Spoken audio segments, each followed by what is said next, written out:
दोस्तों हम लोगों ने इस चैनल पर कई सारी ऐसी फेक मिस्ट्रीज को एक्सपोज कर रखा है जिस पर लोग बिना कुछ सोचे समझे बड़ी आसानी से विश्वास कर रहे थे। और भी ऐसी चीज़ों को देखने के बाद ये पता चलता है कि भारत में भी ऐसी कुछ मिस्ट्रीज एग्जिस्ट करती है आज भी, जिसका सच लोगों के सामने आज तक आने ही नहीं दिया गया।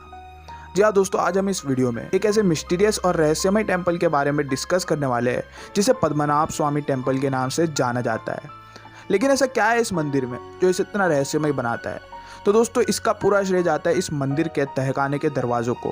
जी हाँ दोस्तों, इस मंदिर में कुल मिलाकर 6 तहखानों के दरवाजे, जिसमें से अब तक के सिर्फ 5 दरवाज़ों को खोला गया है, एक्सेप्ट छठा दरवाज़ा जिसे वोल्ट बी के नाम से जानते हैं। तो ऐसा क्या है इस वोल्ट बी में जो इसे अब तक खोला नहीं गया?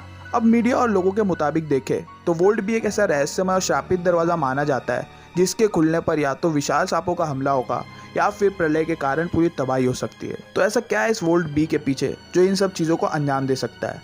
क्या वाकई में ऐसा कुछ है या फिर एक्चुअल सच्चाई कुछ और है? आइए जानते हैं दोस्तों इस वीडियो में।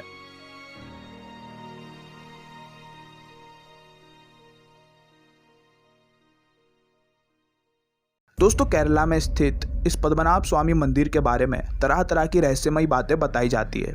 पद्मनाभ स्वामी टेम्पल दुनिया के रिचेस्ट टेम्पल्स में से एक माना जाने लगा जब इसकी संपत्ति सार्वजनिक की गई। इसकी संपत्ति तकरीबन 1.2 लाख करोड़ बताई जाती है जो इन्हीं 5 तहखानों के दरवाजों में से पाई गई थी। और ऐसा भी कहा जाता है कि इन्हीं खजानों की मदद से भारत की डगमगाई अर्थव्यवस्था को 2 से ज़्यादा बार सुधारा जा सकता है। तो सोचिए इतनी संपत्ति है इस इकलौते मंदिर में। लेकिन ये जो आप फिगर्स देख रहे हो 1.2 लाख करोड़ का, वो सिर्फ और सिर्फ इन 5 वोल्ट्स का कैलकुलेशन था।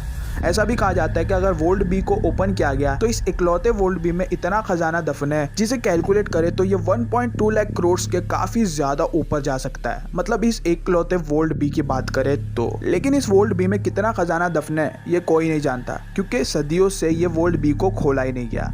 अगर कहे तो इस वोल्ट बी को खोलने की काफी कोशिशें की गई लेकिन असफलता ने पीछा नहीं छोड़ा। तो आखिर क्या है इस वोल्ट बी के पीछे जो इसे खोला नहीं जा सकता? वो इसलिए क्योंकि वोल्ट बी एक श्रापित दरवाजा है जिसका खजाना इस्तेमाल करने पर बहुत बुरा श्राप लग सकता है। और ये सब बातें मंदिर के कुछ पंडितों ने देव प्रसन्नम प्रथा की मदद से पता लगाई थी कि इस मंदिर का खजाना मंदिर में रहे, ऐसा भगवान चाहते हैं। दोस्तों देव प्रसन्नम एक ऐसी प्रथा है जिसमें भगवान से डायरेक्टली बातें की जाती है और इसी की मदद से इन पंडितों का यह मानना है कि भगवान ने इनसे कहा है कि मंदिर का खजाना मंदिर में रहे या फिर उन्हीं के पास रहे। थोड़ा सोचिए कि भगवान ऐसा कैसे कह सकते? वो तो चाहेंगे कि इन सब खजानों की मदद से गरीबों की मदद की जाए या फिर इसे किसी देश के निर्माण में लगाया जाए, इसीलिए तो वो भगवान है। अब आगे बढ़ते हैं। जब इस मंदिर की संपत्ति सार्वजनिक की गई तो सबसे बड़ा सवाल ये था कि इस मंदिर के मैनेजमेंट को कौन संभालेगा, राज्य सरकार या फिर त्रावणकोर रॉयल फैमिली?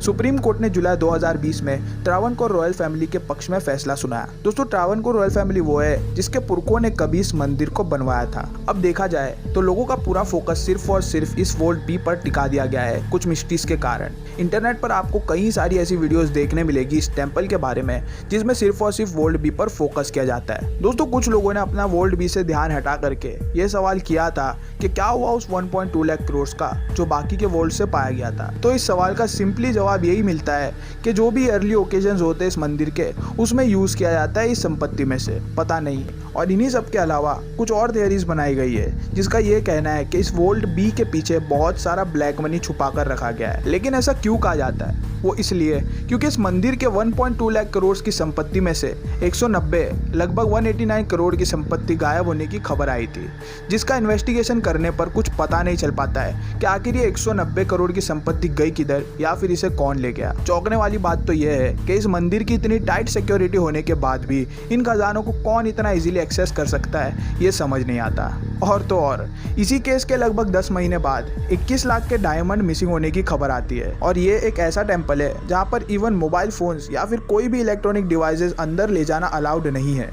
तो फिर कैसे कोई खजानों की संपत्ति को लेकर इतने इजीली बाहर आ सकता है? ये थोड़ी सोचने वाली बात लगती है। मतलब साफ है कि कोई तो भी ऐसा है जो इस मंदिर के काफी क्लोज है और इन सब खजानों को कैसे इजीली एक्सेस किया जाए वो ये काफी अच्छी तरह से जानता है। मतलब सिर्फ वोल्ट बी के खजाने पर श्राप है और ये खजाने मिसिंग है जो 189 करोड़ और 21 लाख के डायमंड्स, उन पर कोई श्राप नहीं।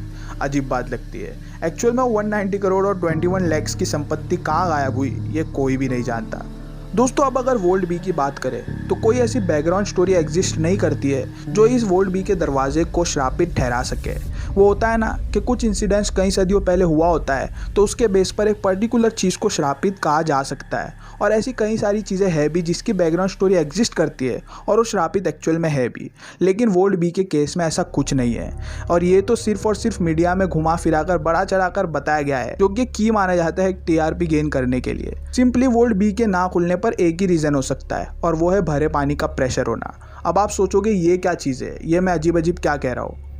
एक मिनट, कुछ लोगों ने इस दरवाजे के पीछे से पानी की आवाज़ें सुनी है, तो हो सकता है कि इस मंदिर का कुंड किसी पानी से कनेक्टेड हो। अगर इस दरवाजे को फोर्सफुली खोलने की कोशिश की गई और उसमें सक्सेसफुल होते भी है तो मे भी हो सकता है कि उस पानी के फोर्स से पूरा मंदिर और खजाना उधर ही धंस जाए, और ये तरीका मंदिर के खजाने को बचाने के लिए किया गया हो। क्योंकि अगर कोई खजाने की लालच में इस मंदिर में आता है और इस दरवाजे को खोलता है तो वो यहीं पर उस मंदिर के खजाने के साथ धंस जाए। लेकिन मीडिया ने काफ़ी ज़्यादा टीआरपी गेन करने के चक्कर में ये सब चीज़ों को बढ़ा चढ़ाकर इसे श्रापित दरवाज़ा या फिर सांपों का हमला या प्रलय आ जाना बहुत बड़ा चढ़ाकर बता दिया है, जो कि कोई मतलब ही नहीं बनाता है। दोस्तों, जिस तरह से पद्मनाभ स्वामी टेम्पल के बारे में खबर आई थी कि वहाँ से इतने इतने करोड़ और इतने लैक्स के डायमंड्स मिसिंग हैं, वैसी ही एक खबर जगन्नाथपुरी टेम्पल को लेकर भी आई थी, जहाँ पर यह बताया गया था कि इस मंदिर के ट्रेजर की की मिसिंग हो चुकी है, और नॉर्मली इन्वेस्टिगेशन पर भी ये पता नहीं चल पाता है कि एक्चुअली वो की कहाँ गई।